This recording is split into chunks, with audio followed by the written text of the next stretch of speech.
Larissa Manoela, você ouviu falar desse nome muitas vezes nos últimos dias, né?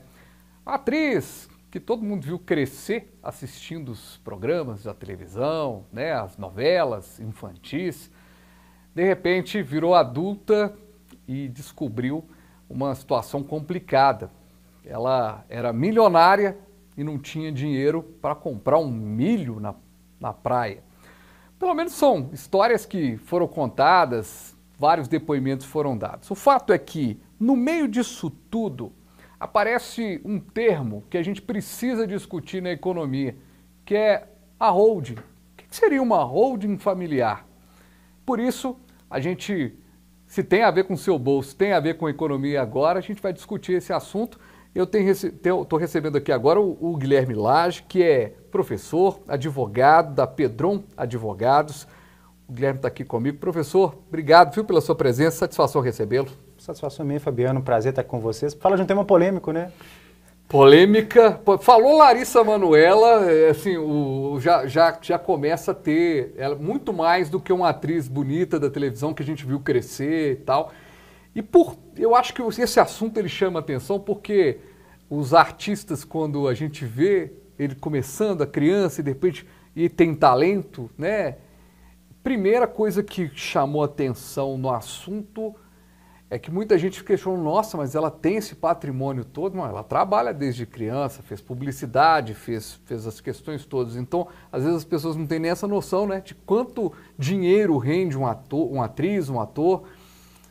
Mas no meio disso tudo tem a família, né?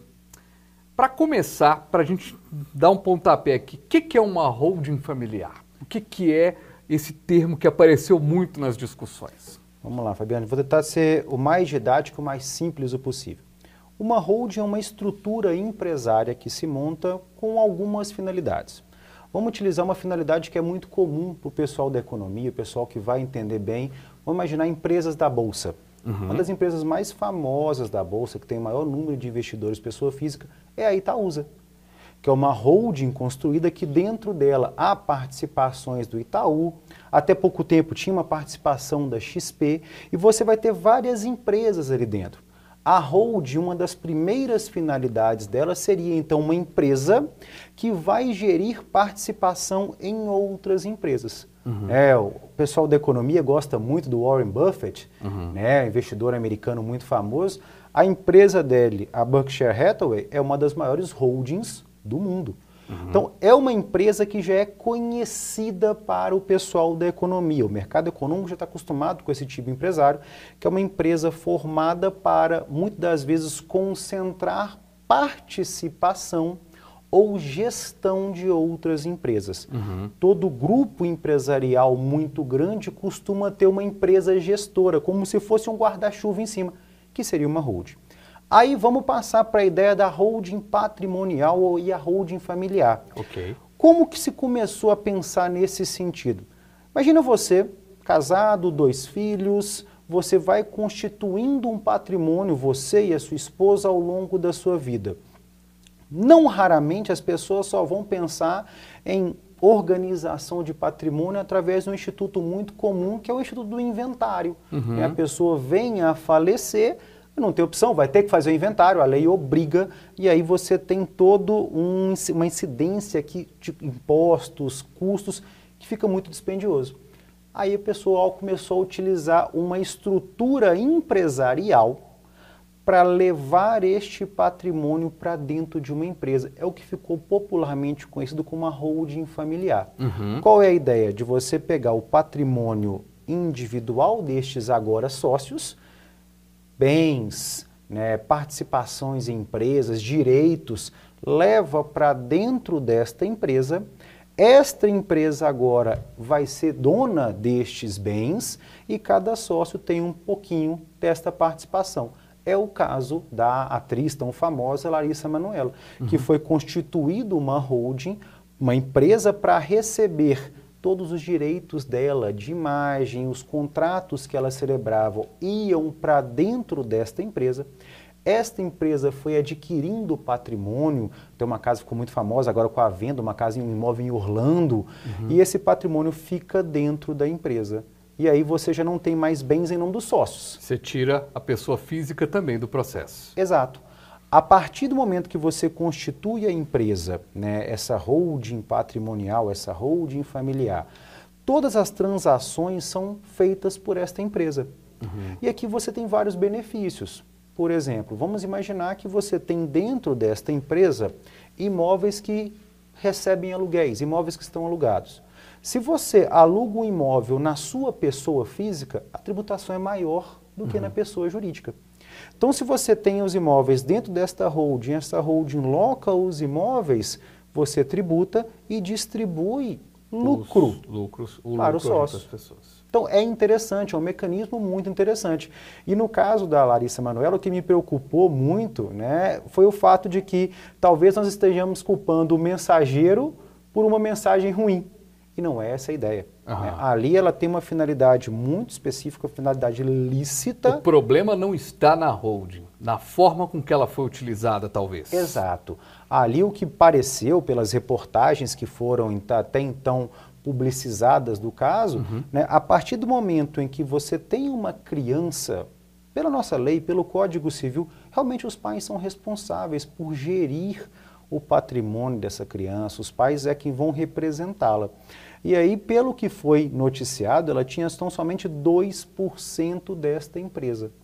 E aí, ao atingir a maioridade, se você pensa numa lógica normal, se é uma empresa constituída para esta finalidade, de gerir a carreira dela, talvez o natural ali fosse em que ela tivesse, né, fizesse uma alteração contratual de modo a aumentar a participação dela nessa empresa. E isso não aconteceu, e daí surgiu toda essa discussão em cima da holding. Né? A melhor explicação sobre a holding que eu já ouvi aqui foi justamente na economia agora, por isso que eu falo que um programa de economia com um tempo maior para a gente discutir, ele é importante. E aqui, muita gente que está assistindo nem sabe quem é Larissa Manoela, nem sabia quem era Larissa Manoela, porque tá de olho em outras coisas e tudo mais, mas como ela faz publicidade, você vê o rosto dela ali, você vai lembrar dela de alguma forma.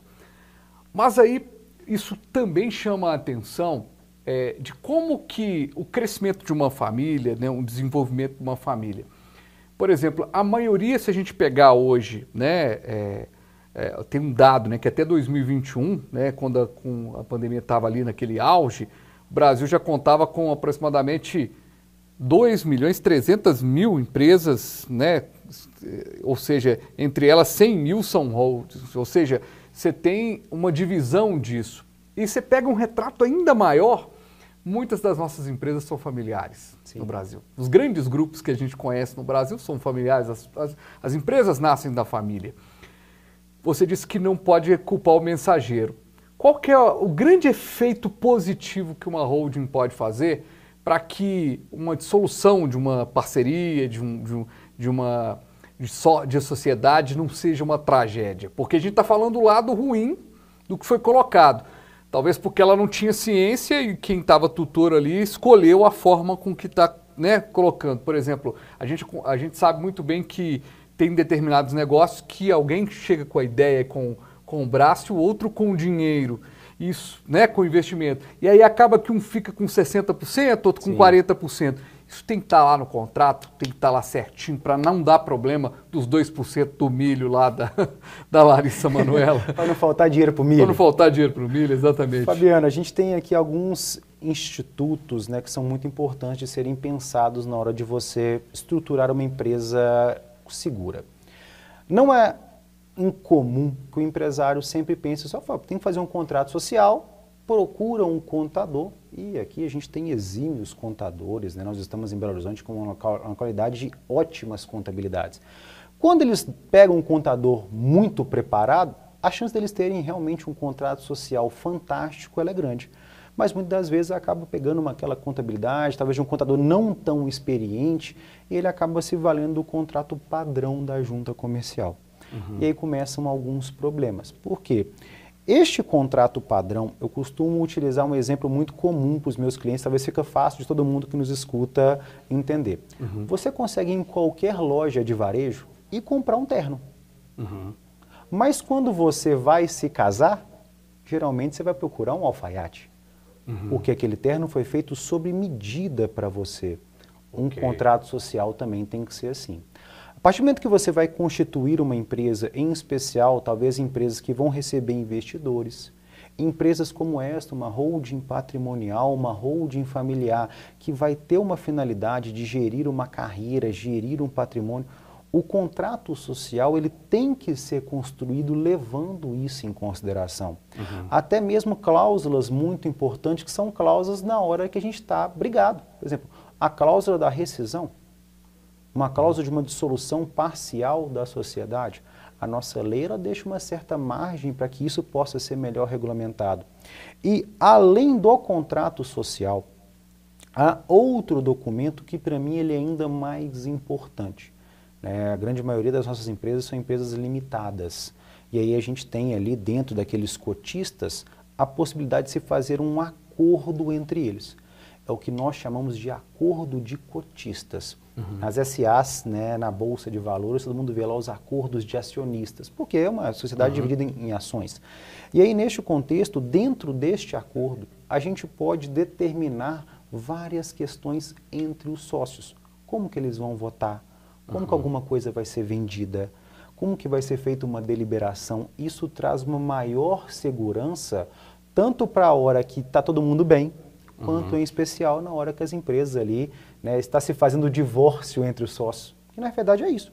Quando você está dissolvendo uma sociedade, o litígio talvez ele esteja tão acirrado quanto talvez uma separação, um divórcio. Isso gera uma animosidade muito grande. Até porque rola dinheiro demais, né? Assim que a separação também é um problema do dinheiro, né? Exato. Geralmente é onde dá o maior problema, na hora de partilhar os bens. A sociedade, querendo ou não, nós estamos falando do quê? De uma partilha de patrimônio.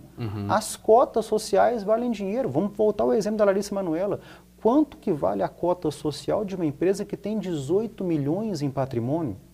Você percebe que ali dentro nós estamos falando de talvez algumas peculiaridades que deveriam ser melhor regulamentadas na documentação dessa empresa? E uma coisa que também, pegando também o caso da Larissa Manoela, uma coisa também que não fica muito claro na história é que, por exemplo, os pais, até pelo que a gente sabe, pelo que a gente leu, não pegamos o contrato, não tivemos essa possibilidade. Mas pelo que foi noticiado, né? Foi noticiado. A gente tem ali, os pais estavam ali comandando o processo, entende-se que são os investidores, vamos dizer assim, são os tutores investidores. Nessa holding, e aí pensando, de repente, um artista, que também acaba virando um conglomerado. Hoje os sertanejos são muito assim, Praticamente, eu me lembro de uma entrevista da Marília Mendonça falando que o quanto que a carreira dela foi de investidores também. Então, que hoje você tem a divisão da coisa. Então, ela tinha cotas ali dentro do investidor. A gente pode dizer que a holding seja o local mais seguro para que esse tipo de negócio bem ajustado, fazendo o terno lá no alfaiate, fazendo o pormenor ali do contrato, seja o melhor caminho para que isso não... Porque eu imagino esse consórcio que se transformou determinados, porque a carreira da Larissa Manoela talvez não fosse de tão investimento, é uma carreira solo ali, mas eles entram ali com essa porcentagem toda. O que me chama a atenção é quem deixou esse contrato acontecer, sabe? Ninguém virou e falou assim, mas você vai fazer o contrato, não teve um balizamento, por que isso não aconteceu? Isso me chama a atenção. Cara, vamos lá. Quando a gente vai falar de constituição de uma sociedade, num primeiro momento, a divisão das cotas, ela vai muito a partir daquilo que cada um aporta na sociedade a título de bens e capital. No caso dessa moça, da Larissa Manoela, ela ficou com um percentual muito pequeno e é compreensível este fato por ela ser menor à época que a empresa foi constituída. Então, assim, os pais acabaram ficando como sócios extremamente majoritários e ela com um percentual muito pequeno. Quando a gente vai tendo o avanço da sociedade, geralmente quando você vai trazendo mais capital para a empresa, a tendência é que você vai fazendo o quê? Vai tendo uma certa diferenciação, um certo equilíbrio nas cotas sociais. Então, no caso da Larissa Manoela, o que me soou estranho foi o fato de que, a partir do momento que ela se tornou maior, por que não houve esse reequilíbrio empresarial? E, pelo que foi noticiado, a gente tem 3 empresas que foram abertas dentro desta, vamos falar assim, além da holding, há outras 2 empresas que foram abertas. Uma dessas empresas, de administração, a empresa está em nome dela, uma empresa unipessoal, está em nome dela, mas a administração feita pelos pais. E aí talvez num momento como esse, as pessoas falam, poxa, mas não poderia ter nada que ela pudesse se valer para exigir deles uma certa justificativa, né, um certo controle, porque ela noticia em algumas matérias que ela não sabia qual era o patrimônio dela, o que ela tinha de capital, o que estava entrando, o que estava saindo. E aí entra um ponto interessante. O empresário, né, que participa de uma holding, que participa de qualquer empresa que não é o administrador, ele tem direito de exigir do administrador a prestação de contas. Então, um mecanismo muito usual para quem é acionista, para quem é cotista de uma holding, né, você pega aí, vamos voltar ao caso dos sertanejos, né, várias pessoas ali aportando capital, talvez para gerir uma carreira de alguém, e aí você tem ali dentro alguém que vai gerir aquela sociedade, o administrador.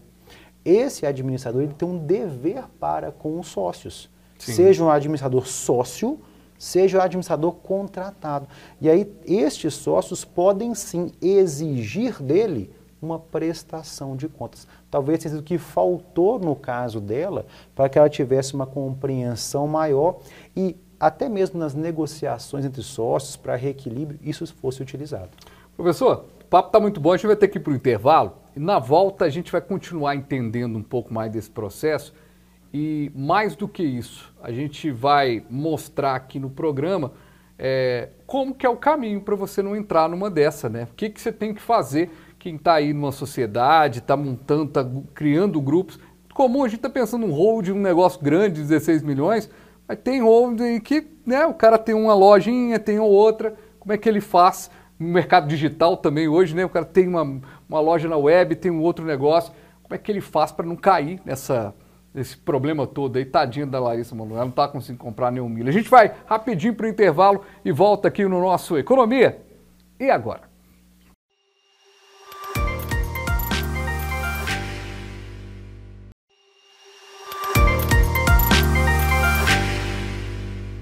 Estamos de volta aqui no nosso Economia. E agora, aqui no canal Viver Brasil, quero abraçar você que está nos acompanhando agora pelo 527 da Claro HD, em Belo Horizonte, Contagem, Betim, Nova Lima, Sabará. Você que está acompanhando a gente agora em Uberaba e Uberlândia, no Triângulo Mineiro, Ipatinga, no Vale do Aço, Governador Valadares, na região leste de Minas, Juiz de Fora, na Zona da Mata. Quem está aqui comigo hoje é o Dr. Guilherme Lage, da Pedron, do escritório Pedron Advogados, professor também. Professor, me conta uma coisa, sempre quando eu vou entrevistar alguém que ele é advogado ou professor, eu sempre chamo pelo professor, porque o professor é a profissão mais nobre, né? Com certeza. Professor, a gente fala da holding e pega o caso da Larissa Manoela e a gente tende a ter uma história em que tem um vilão e uma mocinha. Bem que ela é bonitinha e tal, ela é mocinha e tudo mais, está acontecendo. Agora, a gente não está aqui para julgar ninguém e tudo mais, como é que esse caso agora, na sua opinião, vai ter uma reviravolta nesse caso? Ela consegue, eu acho que é importante eu fazer essa pergunta, porque você deve estar pensando, como é que vai ser a vida agora da Larissa Manoela? Ela consegue ter de volta essa parte, porque de certa forma, é cruel a gente pensar assim, né? Mas os pais investiram nisso, né? Se isso é uma holding, eles investiram naquele processo. É muito estranho, porque eu comentava aqui antes da gente começar a gravar o depoimento da Sandy, falando como foi o tratamento dado pelo Chororó. Sim. E aí o Chororó, ela conta que o Chororó custeou a vida deles o tempo todo, como pai mesmo, como provedor, todo o dinheiro ele guardava para eles, ou seja, dava tudo que ele podia, ele também era um artista consagrado e tudo mais, e ele teve a oportunidade de fazer isso, depois é que eles foram empresariando e tudo mais, conta como é que foi a gestão disso. Teve um lado paternal do Chororó com a Sandy, que nesse caso, pelo menos o que a gente vê daqui de fora, não teve negócio. Ou seja, no final das contas, os pais também têm direito, porque eles são empreendedores, investiram. Na sua opinião, como é que vai ficar isso tudo, essa pendenga toda aí? É uma situação chata, né? A gente fica com dó, né? A gente que... Dos dois lados. Dos dois lados, né? É uma situação complicada, talvez, e aqui a gente não quer julgar ninguém, né? Mas fazendo uma análise fria enquanto advogado, ela exerceu o que a gente chama de direito de retirada. Ela já comunicou formalmente os outros sócios, no caso o pai e a mãe, que ela vai se retirar da empresa. A partir do momento que você faz isso, Fabiano, o que é estabelecido pela nossa lei é que seja feita a quantificação das cotas dela. E aqui, por favor, não estou falando do que está escrito no contrato social. Ok. Você pega o contrato social e vamos imaginar, né, para trabalhar com números redondos, está lá dizendo que o contrato social são R$100 mil. Guilherme, o contrato social, o valor que está ali vai corresponder, via de regra, ao valor patrimonial de cada cota? Não. No caso dela, por exemplo, nós temos ali a discussão talvez de uma empresa que está acima dos 20 milhões. Então, o que é feito nesse sentido, Fabiano? Quando você comunica que você vai se retirar da empresa, a empresa ela vai, aqui no primeiro momento, os demais sócios vão ter a opção, no prazo de 30 dias, de resolver dissolver a sociedade como um todo, liquida tudo, divide para cada um, ou então de pagar a ela as cotas dela, né? Olha, os seus 2% correspondem a X. Pagam a ela as cotas dela e vida que segue. Ela de um lado, a empresa do outro. Infelizmente, às vezes a gente fica pensando naquela situação de, poxa, coitada, né? Isso é errado. Talvez moralmente falando, todos nós concordemos que isso é injusto. Mas pela regulamentação da atividade empresarial, a gente pensar em mecanismos, talvez aqui, de buscar uma anulação, uma invalidação, nós esbarramos em alguns empecilhos na lei, que é o prazo. Nós já temos, ela já está quase 5 anos após a sua maioridade. Aí os 5 anos, né? E aí é até interessante, porque quando a gente for falar de uma eventual anulação de um ato jurídico, de um negócio jurídico, o prazo é de 4 anos.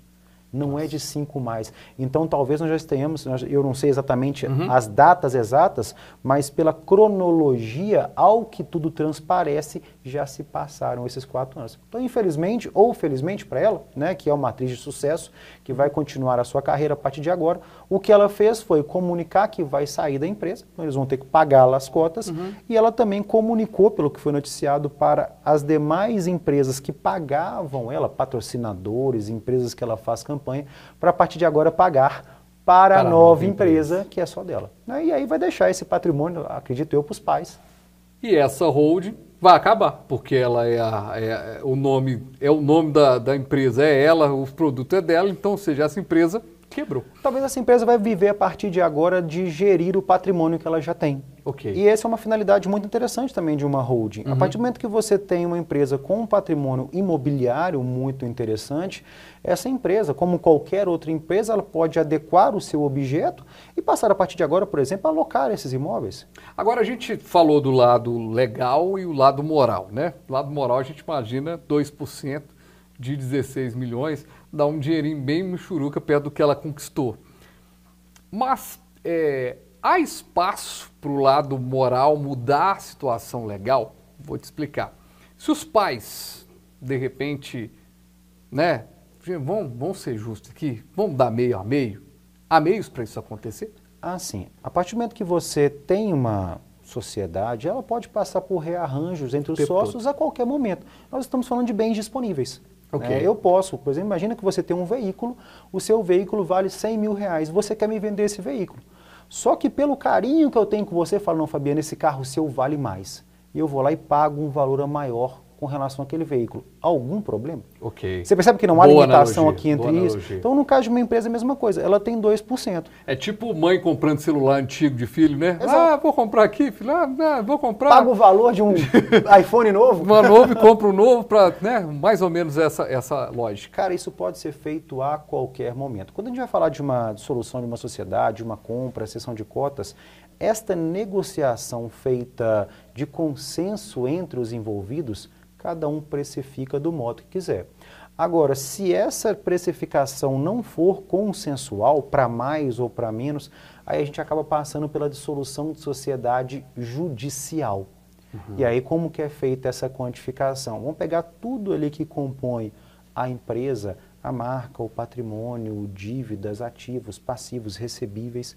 vão quantificar, dividir pelas cotas e descobrir quanto que vale cada cota e pagar esse patrimônio.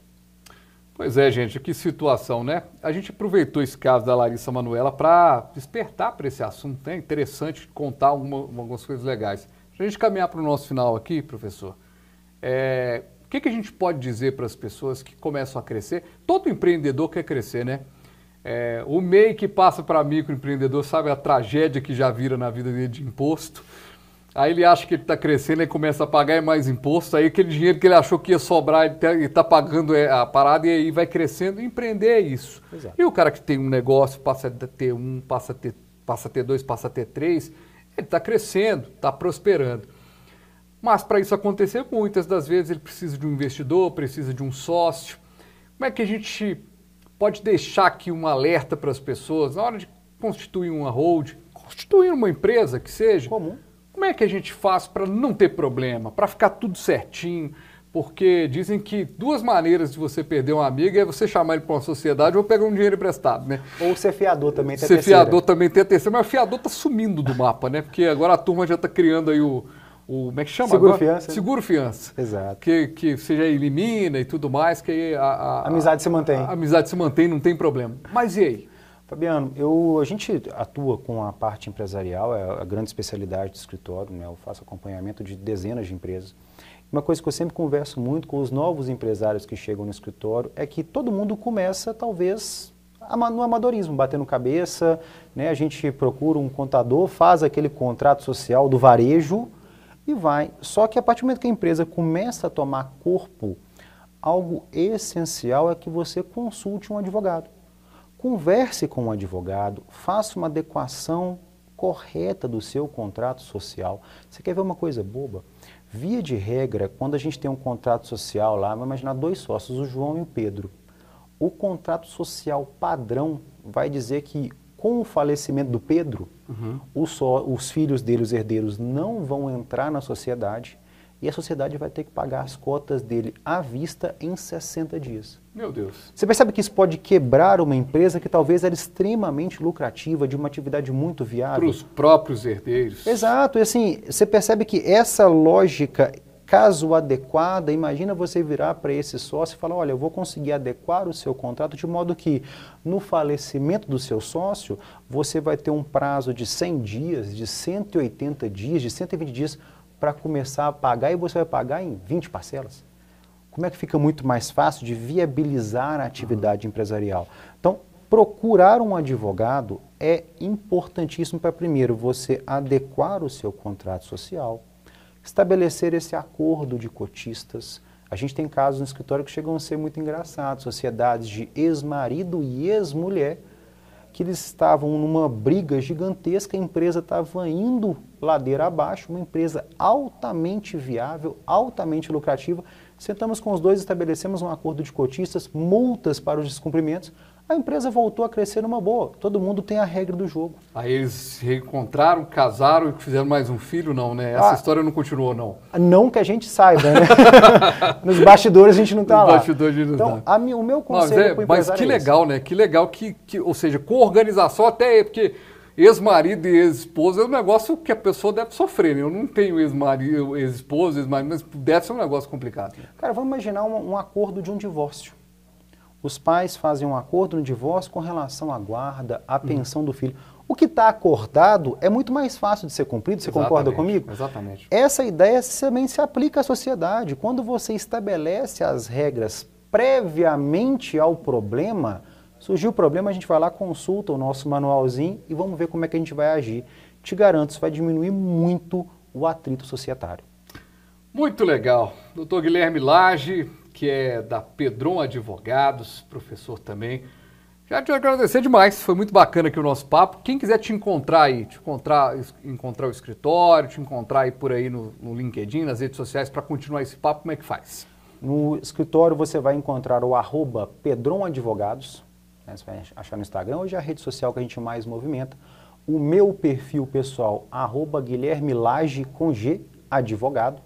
E também no LinkedIn, Guilherme Lage Advogado, no TikTok, estou sempre compartilhando também lá algum conteúdo informativo, é muito importante, né? A gente levar para os empresários informações como essa. Talvez muitos dos empresários pela primeira vez estão ouvindo falar dessa importância. Então a gente conscientizar para que a nossa economia seja cada vez mais pulsante. Muito bacana. Mais uma vez, obrigado. Prazer foi meu, Fabiano. E eu agradeço demais a você que esteve aqui com a gente. Viu que o caso da Larissa Manoela pode ter te ajudado aí no dia a dia e tudo mais. É importante a gente pensar no empreender e crescer, mas também saber lidar com esse crescimento. Crescer dói, né, gente? A gente se fala numa próxima edição do nosso Economia. E agora?